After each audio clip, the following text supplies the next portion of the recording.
دا چې تاسو ته معلومه ده چې شاپور زدران د مرګ پر بستر پروت دی. ښاپیري نغمې د هغه لپاره په چیغو چیغو وژړل او اوښکې یې تو کړې. شاپور زدران چې له تیرو 3 میاشتو راهیسې په هندوستان په یو روغتون کې بستر دی او هملته تر درملنې لاندې دی او له ده سره یې کشر ورور غمی زدران هم دی. په دې 3 میاشتو کې د ده د ښه کېدو په اړه باندې هیڅ هم ښه خبر رانغی. ښاپیري نغمه چې د افغانستان وتلې او تکړه سندرغاړې دی او همیشه یې په افغانانو په افغانستان باندې زړه خوږېږي او همیشه د خپلو افغانانو سره په داسې سخت وخت کې تر څنګ ولاړه وي. تازه یې د شاپور زدران په اړه باندې خبرې کړې دي او په چیغو چیغو یې ژړلي. ښاپیري نغمه د شاپور په حالات باندې ډېره زیاته خفه ده او وایي چې ډېر زیات مې زړه درد کوي او له ټولو افغانانو څخه یې غوښتلي چې شاپور زدران په خپلو دعاګانو کې یاد ساتئ.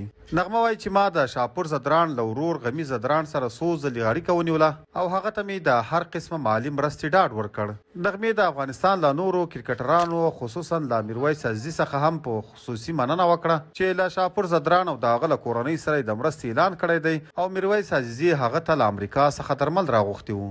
نغمې په خپلو خبرو کې ویلي چې د شاپور زدران حالات نن سبا بیخي خراب شوی دی او د هغه لپاره به لا هیڅ قسمه مرستې څخه مخ وانړوم. ملګرو تاسو ته یاد وي چې ښاپیري نغمې له دې نه مخکې هم داسې ډېرې مېړانې کړې دي چې یو تر ټولو غټ مثال یې د ګیلمن شهادت و. کله چې ګیلمن وزیر شهید شو نو دې د ګیلمن د کورنۍ لپاره فنډ راټول کړ چې په لکونو ډالر وو او بیا دا په خپله پاکستان ته راغله او همغه فنډ یې د ګیلمن کورنۍ ته وسپارل.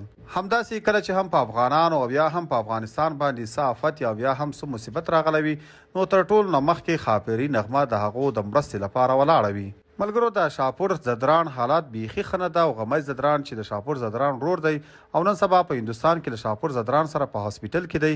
هغه وایي چې شاپور زدران ته د هیڅ ضرورت هم نشته، یوازې د الله تعالی خاص رحم او ستاسو دعاګانو ضرورت دی. نو موږ هم د خپل دې چینل له لارې تاسو ټولو افغانانو او مسلمانانو څخه هیله او خواست کوو چې شاپور زدران په خپلو خاصو دعاګانو کې یاد ساتئ. الله تعالی دې شاپور زدران ته شفا عاجله او کامله ورکړي چې رک روغ شي او بیرته خپل وطن او خپلې کورنۍ ته راستون شي.